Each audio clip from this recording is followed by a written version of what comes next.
नमस्कार, स्वागत है आपका उत्तर प्रदेश लाइव में। आपके साथ मैं हूं कायनात अंसारी। उत्तर प्रदेश लाइव में आज हम बात करेंगे अखिलेश यादव के उस बयान की जिसके बाद सियासी भूचाल आ गया है। सियासी मैदान में पकड़ मजबूत करने के लिए राजनीतिक दल समाज के पिछड़े और कमजोर वर्ग का सहारा लेते हैं और इस बड़े वर्ग का विश्वास जीतने के लिए ऐसे दावे करते हैं कि अभी तक उनके साथ जो कुछ हुआ है वो भेदभावपूर्ण था और सरकारें कैसे उनके हितों की अनदेखी कर रही हैं। लेकिन वो दूसरों की तरह नहीं है और सामाजिक भेदभाव को खत्म कर वो सामाजिक न्याय की स्थापना करेंगे। कुछ ऐसी ही जो बात है, चर्चा है इस वक्त उत्तर प्रदेश की सियासी फिजा में तैर रही है। जातीय भेदभाव और सामाजिक न्याय को लेकर सपा प्रमुख अखिलेश यादव ने कुछ ऐसा कहा जिससे पक्ष विपक्ष में वार पलटवार शुरू हो गया है। अखिलेश यादव का कहना है कि भारत जैसा सामाजिक भेदभाव दुनिया में कहीं नहीं है। दरअसल पार्टी मुख्यालय में कमल किशोर कठेरिया द्वारा लिखित भागीदारी का संघर्ष नामक पुस्तक के विमोचन के दौरान दिए गए अपने संबोधन में उन्होंने कहा कि भारत जैसा सामाजिक भेदभाव दुनिया में कहीं नहीं है। यहाँ धर्म बदल जाता है, जाति नहीं। अखिलेश ने कहा कि पिछड़ों, दलितों, वंचितों को उनका हक और सम्मान दिलाने की ये लड़ाई लंबी और कठिन जरूर है, पर उम्मीद है कि हम ये लड़ाई जीतेंगे। अखिलेश यादव का कहना था कि सामाजिक न्याय की लड़ाई मिलकर ही लड़नी होगी क्योंकि जिनसे ये लड़ाई है वो बहुत ताकतवर है और हर जगह, हर संस्थान में उनका कब्जा है। अखिलेश का कहना था कि वस्तु स्थिति की सही जानकारी लोगों तक पहुंचनी चाहिए क्योंकि सत्ता दल तो सच को झूठ बनाने में माहिर है। अपने चुनाव घोषणा पत्र में 3 महीने के अंदर जातीय जनगणना कराने के वायदे का भी अखिलेश ने जिक्र किया। वहीं अखिलेश के इस बयान पर सीएम के मीडिया सलाहकार मृत्युंजय कुमार ने ट्वीट कर निशाना साधा है। उन्होंने ट्वीट में लिखा कि सामाजिक न्याय के नाम पर बस अपने परिवार से पार्टी अध्यक्ष बनाने वाले लोगों को आज वो भारत भेदभाव वाला लग रहा है जिसके प्रधानमंत्री, राष्ट्रपति और कई मुख्यमंत्री पिछड़े समाज के हैं। यानी बीजेपी ने देश में बड़े पदों पर पिछड़े समाज को बैठाया और अखिलेश सामाजिक न्याय के नाम पर परिवार को ही देखते हैं। तो आज उत्तर प्रदेश लाइव में हम करेंगे इसी पर चर्चा के इस जो पिछड़ा कार्ड को खेल कर जो है क्या अखिलेश यादव कोई सियासी जो है दांव खेल रहे हैं या फिर वाकई में वो चिंतित हैं पिछड़े वर्ग की स्थिति को लेकर। हमारे साथ मेहमान इस पर बातचीत करने के लिए, चर्चा के लिए जुड़ गए हैं। जेबा यास्मीन सपा की प्रवक्ता हमारे साथ जुड़ी हैं, दीपक बघेल बीजेपी के प्रवक्ता, सुशील दुबे वरिष्ठ पत्रकार हमारे साथ जुड़ गए हैं। बहुत स्वागत है आप सभी का हमारे साथ इस चर्चा में जुड़ने के लिए। सबसे पहले मैं यहाँ पर जो बीजेपी के प्रवक्ता है दीपक बघेल, उनसे सवाल करना चाहूंगी। दीपक जी, अखिलेश यादव ने सवाल उठाए हैं कि जितनी सामाजिक असमानता जो है भारत में है, दुनिया में कहीं नहीं है। सत्ता पक्ष जो है, जो वस्तु स्थिति है, यथा स्थिति है, वो नहीं पहुंचाता है, सच सामने नहीं लाता है क्योंकि वो सच को झूठ बनाने में माहिर है। एक तरफ जो है बीजेपी अमृत महोत्सव कहती है कि 75 वर्ष पूरे हो गए हैं आजादी के, हम अमृत काल में प्रवेश कर चुके हैं। दूसरी तरफ अभी भी इस तरह के आरोप। देखिए कायनात जी, जिस प्रकार अखिलेश यादव जी बोल रहे हैं या उनका जो विषय है उसमें स्पष्ट रूप से दिखाई दे रहा है ये पिछड़ों का बहाना है। असल में वंशवाद जो है वो फैलाना है। एक परिवारवादी पार्टी आज पिछड़ों की बात कर रही है जिसके खुद के सदस्य अगर देखा जाए तो उसके पूरे परिवार के लगभग 40 सदस्य राजनीति में कहीं ना कहीं से लगे हुए हैं। तो उन्होंने केवल और केवल पिछड़ों के नाम पर राजनीति करी और पिछड़ों के नाम पर राजनीति करके केवल और केवल अपने परिवार का और अपना स्वार्थ सिद्ध किया। आज देखिए वर्तमान में भी उनकी पार्टी के राष्ट्रीय अध्यक्ष एक ही परिवार से आते हैं। उनके पिताजी रहे, फिर उनके बाद स्वयं रहे। मुख्यमंत्री बनेगा तो उसी परिवार का बनेगा। अगर कोई अन्य लाभ का कोई भी पद होगा एक समाजवादी पार्टी के अंदर तो वो केवल और केवल एक ही परिवार को मिलेगा, वो है मुलायम सिंह जी यादव जी का परिवार।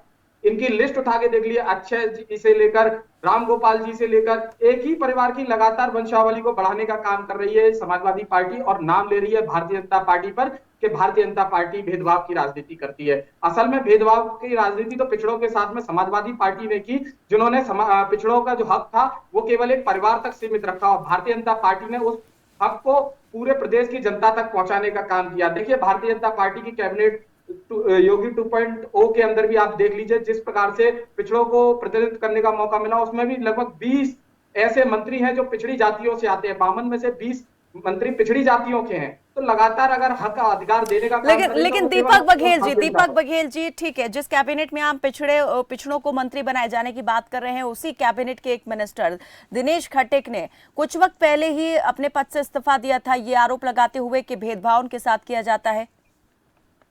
देखिए कायनाथ जी, किसी प्रकार की उनके साथ में कोई भेदभाव नहीं हुआ। कुछ ऐसी चीजें होती हैं जो संगठन में आपस में रहते हैं, तो कुछ वाद विवाद होते हैं, परंतु उसको भी संगठनात्मक स्तर पर सुलझा लिया जाता है। और देखिए वही देख लीजिए, आज दिनेश खटीक जी हैं, लगातार काम कर रहे हैं, उन्होंने कोई ऐसा बयान नहीं दिया जो भारतीय जनता पार्टी के खिलाफ हो या उन्हें अपने दायित्व से किसी प्रकार की कोई दिक्कत आ रही हो। लगातार वो अब काम कर रहे हैं और अच्छे मन से काम कर रहे हैं। अगर रहते हैं कहीं पर तो थोड़ी सी होता है, कहीं ऐसी कोई गड़बड़ हो जाती हो, परंतु सभी का सम्मान है, पिछड़ों का भी सम्मान है इस भारतीय जनता पार्टी में। वो स्पष्ट रूप से देखिए प्रदेश की राजनीति में प्रतिनिधित्व करने में स्पष्ट रूप से नजर आता है। तो सामाजिक असमानता की बात अखिलेश यादव ने जो की है वो क्यों की फिर? देखिए उनका उत्तर प्रदेश के अंदर जो पिछड़े का वोट है वो 32% से ज्यादा है। तो ऐसे जो 32% का जो वोट बैंक है वो जो उनसे छिटक रहा है, जिन्होंने पिछड़ों की राजनीति करी और एक परिवार तक सीमित रखा, तो उस वोट बैंक को दोबारा से हासिल करके किसी भी प्रकार से समाजवादी पार्टी सत्ता में आ जाए। और सत्ता में आने के बाद में इन्हें क्या करना है, दंगाइयों को, गुंडाराज, ये सब स्थापित करना है। तो उसको भाजपा ने रोकने में जिस प्रकार से सफल हुई है, आपने देखा होगा कुछ समय पहले एनसीआरबी की रिपोर्ट आई। एनसीआरबी की रिपोर्ट में स्पष्ट रूप से है कि सांप्रदायिक हिंसा के मामले में उत्तर प्रदेश के अंदर केवल एक केस दर्ज हुआ। देखिए कहां कभी उत्तर प्रदेश को क्राइम स्टेट कहा जाता था, आज उससे उत्तर प्रदेश की स्थिति परिस्थिति क्या बदलाव जो आज सामने आया है वो जनता के बीच में है। जनता ने इसीलिए हमें आशीर्वाद दिया, उन्हें हमारी सरकार का गठन किया। चलिए जेबा जी, क्या कहेंगी आप? वोट बैंक की राजनीति के लिए अखिलेश यादव इस प्रकार से पिछड़ा कार्ड जो है वो खेल रहे हैं? देखिए अभी कल ही हम लोगों को एनसीआरबी का डेटा मिला है जिसमें महिलाओं के अपराध बढ़े हैं और दलित और पिछड़ों के खिलाफ जो अपराध हैं वो बढ़े हैं प्रदेश में। इसके बावजूद अगर भारतीय जनता पार्टी के प्रवक्ता नहीं मानते हैं तो ये उन्हीं के संस्थानों के आंकड़े हैं। जहां तक बात करते हैं कि ओबीसी वर्ग को आगे कर रहे हैं, 2017 में भी इन्होंने ओबीसी वर्ग के चेहरे पे ही वोट लिया था, लेकिन जब मुख्यमंत्री बनाने की बात आई तो ओबीसी मुंह ताकते रह गए और बाबा जी अपना मौका लेके चले गए। ये सिर्फ बेवकूफ बनाते हैं और कुछ नहीं करते हैं। जहां तक बात ये परिवारवाद की लगा रहे हैं समाजवादी पार्टी पे, मैं भी अभी इन्होंने लिस्ट पढ़ी परिवारवाद की। जब समाजवादी पार्टी ने लैपटॉप बांटे तो किसी के परिवार को देख के नहीं बांटे, किसी की जाति धर्म देख के नहीं बांटे। जब बाकी सुविधाएं मिली तो किसी की जाति देख के नहीं मिली। जहां तक बात परिवारवाद की कर रहे हैं तो मैं भी कुछ नाम पढ़ना चाहूंगी। पीयूष गोयल जी किस परिवार से आते हैं, जय शाह जी किस परिवार से आते हैं, पंकज सिंह जी किस परिवार से आते हैं, धर्मेंद्र प्रधान कहाँ से आते हैं, अनुराग ठाकुर कहाँ से आते हैं, सिंधिया किस परिवार से आते हैं। क्या आप अपने परिवार के लोगों को मौका नहीं देते हैं? नहीं देते हैं तो सबको हटा दीजिए। जय शाह जी बीसीसीआई में बैठे हुए हैं, किसकी वजह से बैठे हुए हैं? अमित शाह जी की वजह से बैठे हैं। जहां तक बात अपराधों की, दंगाइयों की कर रहे हैं, मुख्यमंत्री और उप मुख्यमंत्री जी ने शपथ ग्रहण करने के बाद सबसे पहले अपनी संगीन धाराओं को वापस लिया। खुद के मुख्यमंत्री उप मुख्यमंत्री पर संगीन धाराएं थी, सबसे पहले अपनी धाराएं हटा ली। तो क्या धाराएं हटाने से वो काले धब्बे आपके चरित्र से चले गए? नहीं गए हैं। आप खुद ही दंगाई प्रवृत्ति के हैं, आप दूसरों पे क्या आरोप लगाएंगे? जहां तक बात है कि पिछड़े इनसे नाराज हैं, इसीलिए डिप्टी सीएम केशव जी अपने ही स्थान से हारे हैं। उनको नकारा है जनता ने, क्योंकि उन्होंने जनता को बेवकूफ बनाया है। मौर्य वोट लेके और जिस तरीके से स्टूल पे बिठा के उनका पीडब्ल्यूडी का मंत्रालय तक ले लिया गया, क्या लोगों को दिख नहीं रहा है? क्या लोग देख नहीं रहे? आप ही के जो राष्ट्रीय अल्पसंख्यक और पिछड़ा वर्ग है, उसने खुद पिछली बार कंप्लेन करी कि 69,000 भर्ती में पक्षपात हुआ है, घोटाला हुआ है। मुझे लग रहा है भाजपा प्रवक्ता कुछ पढ़ते लिखते नहीं है, जानते नहीं है, इनकी खुद की संस्थाएं इन पे उंगली उठाती हैं। ठीक है, सुशील जी के पास में जाऊंगी। जी दीपक जी। जी कायनाथ जी, अभी जेबा अंसारी जी एक लिस्ट पढ़ रही थी। जेबा यास्मीन है वो जी।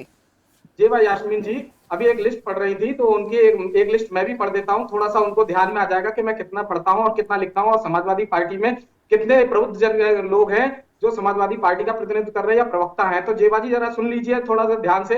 मुलायम सिंह यादव, अखिलेश यादव, डिम्पल यादव, शिवपाल यादव, रामगोपाल यादव, धर्मेंद्र यादव, तेज प्रताप यादव, अक्षय यादव, अपर्णा यादव, अंशुल यादव, आदित्य यादव, संध्या यादव और सरला यादव, और भी नाम है तो बताइए, मैं पढ़ता जाता हूँ और लगातार ऐसे 40 लोगों के नाम मैं पढ़ सकता हूँ। समाजवादी पार्टी का एक ही नियम रहा है, हमारे गांव में एक कहावत है कायनाथ जी, अंधो बांटे रेवड़ी फिर अपने इनको दे। तो ये अगर समाजवादी पार्टी को सत्ता मिली तो नहीं, एक लिस्ट ठीक है आपने पढ़ दी, एक लिस्ट आपने पढ़ दी दीपक जी, एक लिस्ट जेबा जी ने भी पढ़ी थी। तो ये माना जाए कि दोनों ही पार्टियां अपने अपने लोगों को आगे बढ़ाने में जो है वो जुटी हुई हैं। अगर आप आरोप लगा रहे हैं तो दूसरा जो है आप पर भी आरोप लगता है फिर।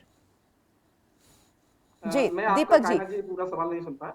दीपक जी, एक लिस्ट आपने पढ़ी जिसमें आपने बताया कि तमाम जो परिवार के सदस्य थे उन्हीं को जो है पार्टी में वरिष्ठ पदों पर जो है रखा गया है या शामिल किया गया है। तो दूसरी लिस्ट एक जेबा यास्मीन ने भी पढ़ी थी, जो पहली लिस्ट उन्होंने पढ़कर बताई थी, जिसमें उन्होंने बताया कि कहां कहां पर किस तरह से बीजेपी नेताओं से ताल्लुक रखने वाले लोग जो हैं पदों पर आसीन हैं, राजनीति में भी हैं और राजनीति से बाहर भी हैं।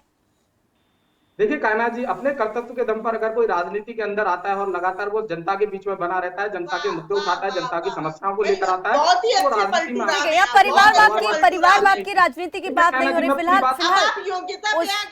तो हमारे यहाँ कौन जी, से अयोग्य लोग मैं पूरी बात अपनी प्रस्तुत कर रख लेता हूँ, फिर आराम से जेबा यास्मीन की अपनी बात रखती हैं। ठीक है, मेरा टर्न आया तो थोड़ा सा मेरे को बोलने का मौका दीजिए, बाकी विपक्ष को मिलता ही है।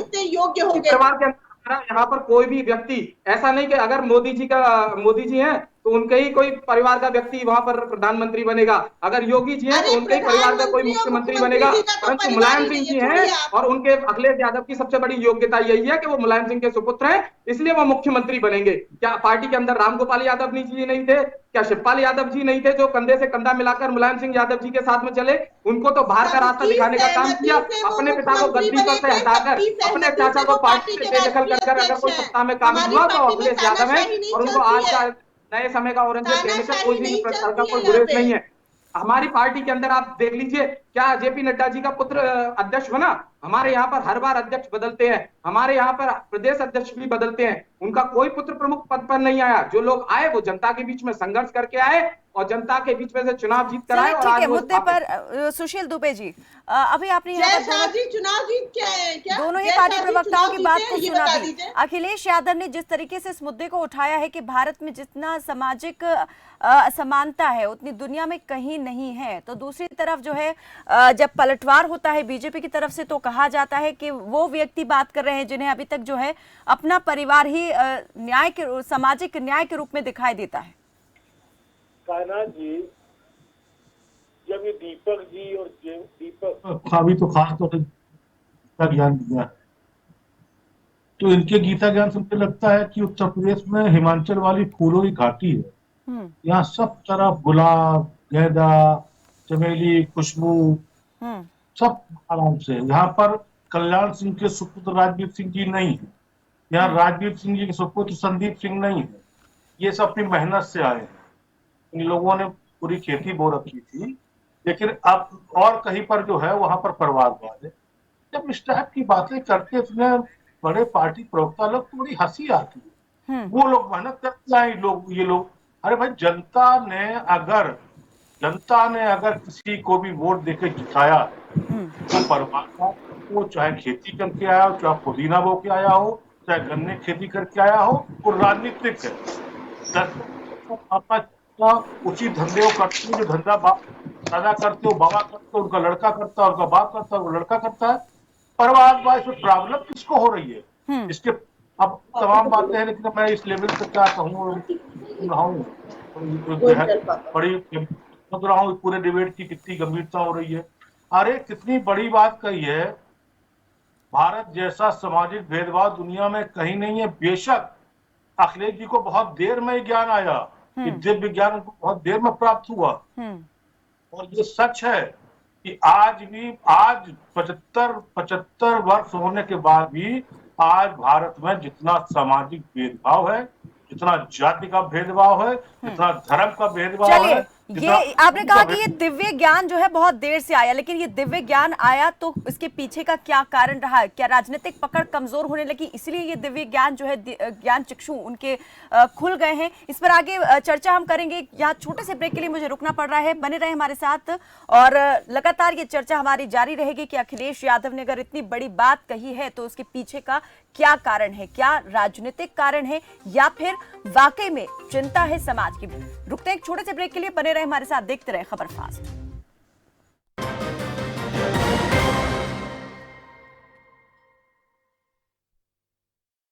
क्या आप दुबले पतले कमजोर हैं, आपकी सेहत नहीं बनती, भूख कम लगती है, वजन नहीं बढ़ता? दरअसल मेन बात खाना पीना खाना नहीं है, मेन बात है खाया पिया लगना। और अगर खाया पिया लगेगा ही नहीं तो आपकी सेहत बनेगी कैसे? इसलिए हमारी संस्था सन्यासी आयुर्वेदा ने एक ऐसी दवा का निर्माण किया है जो कि आपके लिवर सिस्टम को, आपके पाचन तंत्र को दुरुस्त करने का काम करती है, ताकि आप जो भी खाएं उसका पूरे का पूरा निचोड़ आपके शरीर को लगे, आपकी भूख बढ़े, खाया पिया सही से लगे, नया खून बने, हड्डियों में जान आए, चेहरे पर नूर, लालिमा, रौनक आए और आप मोटे, तगड़े, खूबसूरत पर्सनैलिटी के मालिक बन जाएं। 100% आयुर्वेदिक दवा होती है, इसका शरीर पर कोई भी साइड इफेक्ट, कोई भी नुकसान या दुष्प्रभाव नहीं होता। लड़के लड़कियां दोनों इसका इस्तेमाल कर सकते हैं और पहले 15 दिन के अंदर ही आपको इसका असर महसूस हो जाएगा। सिर्फ 699 रुपए की पूरे 1 महीने की दवा होती है और आप इसे घर बैठे 011-45454545 पर फोन करके दवा मंगवा सकते हैं।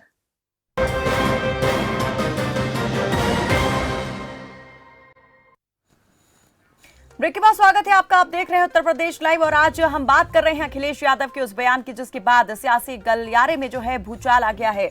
अखिलेश यादव ने ये कहकर सियासत को एक बार फिर से गरमा दिया है कि भारत जैसी सामाजिक असमानता जो है, भेदभाव जो है वो दुनिया में कहीं नहीं है। ये बात आखिर क्यों आई, किस लिए आई, इसी कारणों को लेकर हम यहाँ चर्चा कर रहे हैं। मेहमान हमारे साथ जुड़े हुए हैं, ज़ेबा यास्मीन सपा की प्रवक्ता जुड़ी हैं, दीपक बघेल बीजेपी के प्रवक्ता और सुशील दुबे वरिष्ठ पत्रकार। जी सुशील जी, ब्रेक पर जाने से पहले आपने कहा कि ये बात जो है बहुत देर से उनके मन में आई, लेकिन सवाल यहाँ पर उठता है कि आखिर क्यों आई? क्या राजनीतिक जमीन खिसकने लगी, पकड़ कमजोर हुई, इसलिए ये बात सामने आई? तो प्रवक्ता जी से पूछ रहे हैं कि जो इनकी विरासत, इनकी संपत्ति होगी, अगर ये शादीशुदा होंगे, इनके बच्चे होंगे, तो क्या उनको संपत्ति अपनी देंगे कि नहीं देंगे? बघेल जी जी तो परिवार देखिए, राजनीति के हुआ कि नहीं? मैं सुशील दुबे जी का जवाब दे देता हूँ। देखिए, अगर राजनीति के अंदर है तो आप सेवा करने आए हैं, प्रतिनिधित्व करने आए जनता का। वो ऐसा नहीं कि वो अगर कोई राजनीतिक पूंजी मैंने अर्जित करी है तो वो मेरे से को मिलनी चाहिए, ऐसा बिल्कुल भी नहीं होना चाहिए। मेरा पुत्र अगर अपनी मेहनत से आता है तो उसकी राजनीतिक पूंजी तो मेरी पूंजी नहीं होगी और मैं किसी प्रकार की कोई राजनीतिक पूंजी अपने पुत्रों को नहीं देने वाला हूँ। मैं शादीशुदा, शादी नहीं हुई, मैं तो पूर्ण जीवन में से निकला हूँ, परंतु ये हमारे यहाँ की पद्धति नहीं है। हमारे यहाँ की पद्धति सीधा है कि आप काम कीजिए, अगर आपने कोई राजनीति के अंदर काम किया है तो उसका लाभ आप लीजिए या आप आगे बढ़िए। तो अगर उनके परिवार के लोग ले रहे हैं लाभ तो उसमें परिवारवाद कहां से आ गया?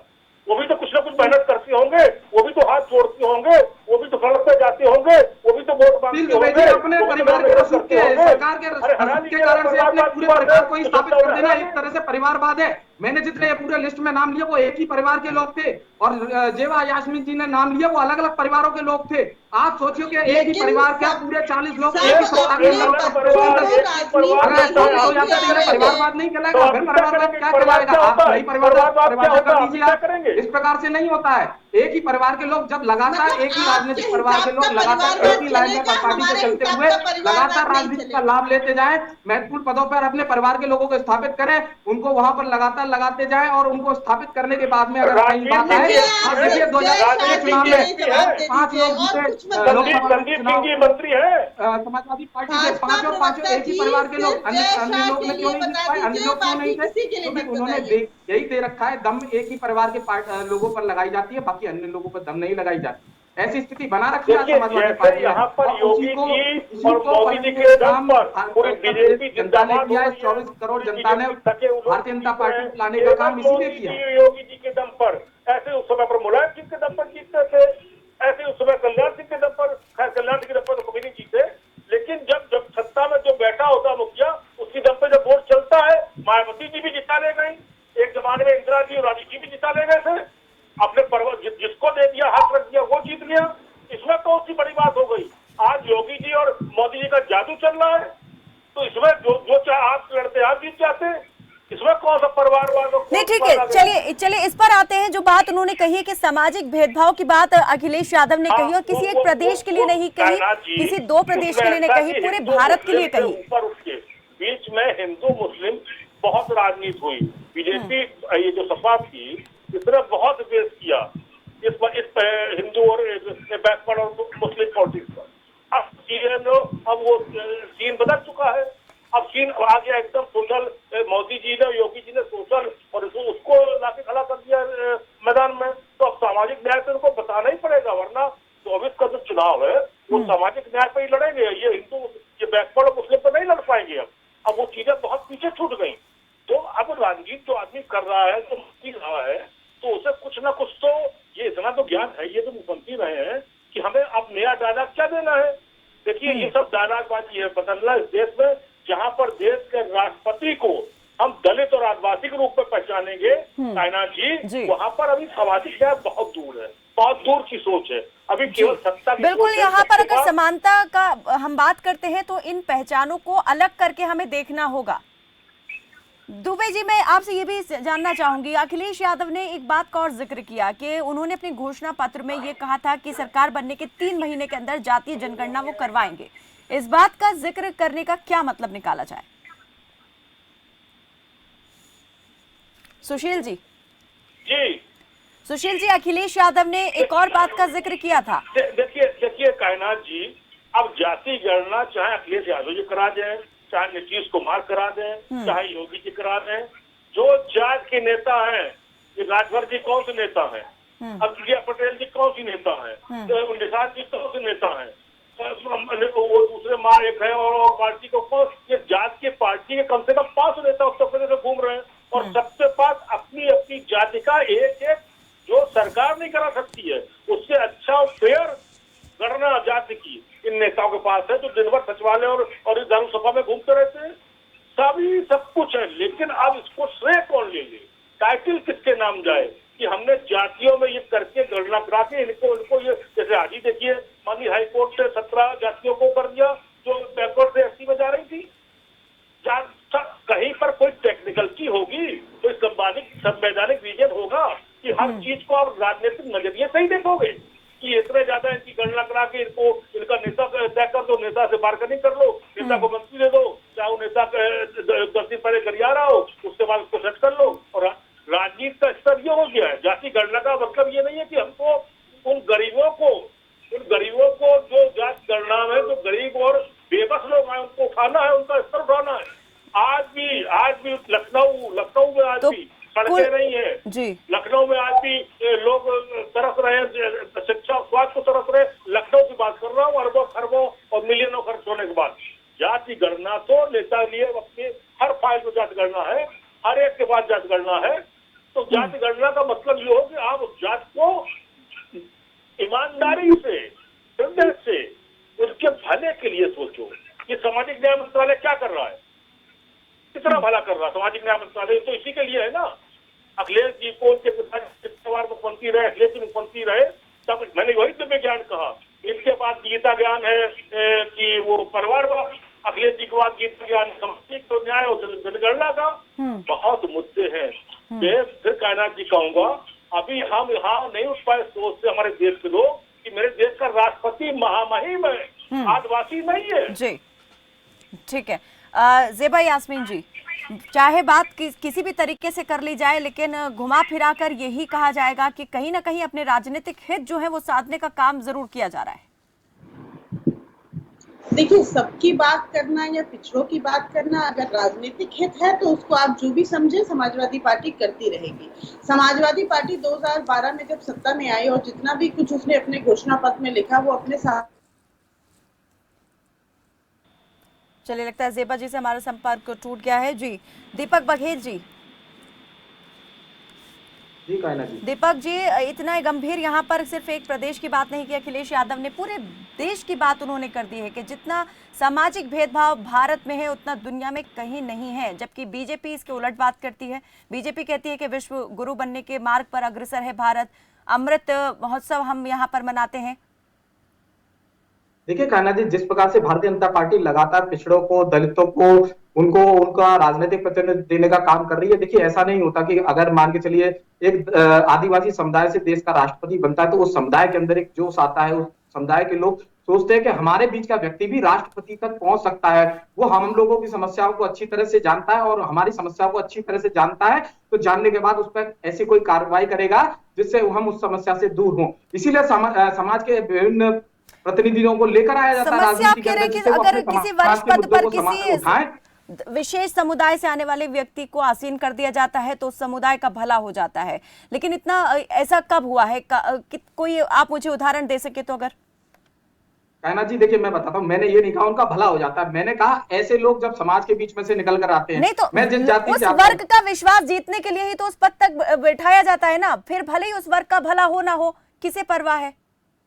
देखिए कायनाथ जी, जो वर्ग का वर्ग का जो व्यक्ति है वो जब वहां तक पहुंचता है तो वो अपने वर्ग के लोगों के लिए काम करता है, वो बताता है कि मैंने नहीं, ये क्या बात हो गई कि अपने वर्ग के लोगों के लिए काम करेगा? अगर किसी एक ऐसे पद पर, संवैधानिक पद पर कोई व्यक्ति आसीन है तो उसकी गरिमा को ध्यान में रखते हुए वो उसके तहत काम करेगा, अपने कर्तव्यों का पालन करेगा। किसी एक वर्ग विशेष के लिए थोड़े ना उसकी जिम्मेदारी होगी, प्रतिबद्धता होगी, वो तो सभी के लिए होगी। आप बात नहीं समझ पा रही हैं, पहले नहीं, आप कह रहे हैं कि किसी एक अपने वर्ग के लिए काम करेगा। स्पष्ट रूप से सुन लीजिए, आपको समझ में आ जाएगा। जब कोई व्यक्ति किसी समाज का होता है, मैं जिस समाज से आता हूं मुझे पता है कि मेरे समाज के अंदर क्या क्या समस्याएं हैं और हम किन समस्याओं से लगातार जूझ कर आगे बढ़े हैं। जब मैं ऊपर संवैधानिक दायित्व पे जाऊंगा तो संवैधानिक दायित्व पे जाने का मतलब ये नहीं है कि मैं केवल अपने समाज के लिए काम करूंगा। मेरा काम है पूरे उत्तर प्रदेश की जनता, मेरा काम है पूरे देश की जनता, परंतु मुझे पता है कि मेरे समाज में भी क्या क्या वैसा हो पा रहा है? समस्याएं सुशील क्या दुबे जी, त्रुटियां हैं, उनको दूर अंतिम करने की प्रतिक्रिया मैं आवश्यकता है। आपकी हम तरफ उनसे से भी लेना काम चाहूंगी करते जी। हैं। मेरा कहने का सुशील अर्थ जी, ये है कि जब उस समाज का व्यक्ति ऊपर जाता है तो वो उन समस्याओं पर भी काम करता है जिनसे वो जूझ के आया अभी है, आखिर में और समाज के अन्य जो वर्गों के लिए भी पंक्तियां काम यहाँ करता है, पर तो उन बघेल सबके जी ने साथ में- बोली हैं, मैं चाहूंगी आप उसको लेकर जरा जल्दी से अपनी बात रख दें। कायनाथ जी, अभी बात आई थी खट्टिक, दिनेश खट्टिक जी की। इनको मैं बता दूं, इस्तीफा होता है 1.5 लाइन का कि मैं अपरिहार्य कारणों से इस्तीफा दे रहा हूँ या मैं व्यक्तिगत कारणों से इस्तीफा दे रहा हूँ। कई पन्ने के इस्तीफे में उन्होंने 9 बार लिखा था, मैं खट्टिक हूँ, मैं खट्टिक हूँ, मैं खट्टिक हूँ, और इस्तीफा दिया था अमित शाह जी को। इस्तीफा जाता है राज्यपाल को। ये बताइए, एक बार लिख देते, दिनेश खट्टिक तो नीचे लिखा ही हुआ था, उसी कोटे से आप मंत्री बने। तो ये आप बताएं कि आप आप शो क्या करना चाहते, क्या कहना चाहते? जो अभी आपने कहा ना, सामाजिक न्याय, यही सामाजिक न्याय। ये प्रेशर देखिए, सामाजिक न्याय मंच का प्रेशर। चलिए, वक्त की मेरे पास बहुत कमी है और यहाँ कुल मिलाकर हम यही समझ सकते हैं, कह सकते हैं कि पिछड़ों की बात जरूर यहाँ पर की जाती है, कमजोर वर्ग की बात जरूर यहाँ पर राजनेता करते हैं, लेकिन सिर्फ अपनी राजनीतिक पैठ को मजबूत करने के लिए, ना कि उस समाज के भले के लिए। बहुत शुक्रिया आप सभी मेहमानों का हमारे साथ इस बातचीत में जुड़ने के लिए। तो राजनीति का उसूल है, जहां सियासत नहीं चलती वहां हिमायत चलती है। इतिहास गवाह है कि राजनीतिक स्वार्थ पूर्ति के लिए ही सियासी दलों को हमेशा पिछड़ों की याद आई है और वक्त निकलने के बाद सभी ने ये बात बिसराई है। फिलहाल के लिए बस इतना ही, दीजिए इजाजत, नमस्कार।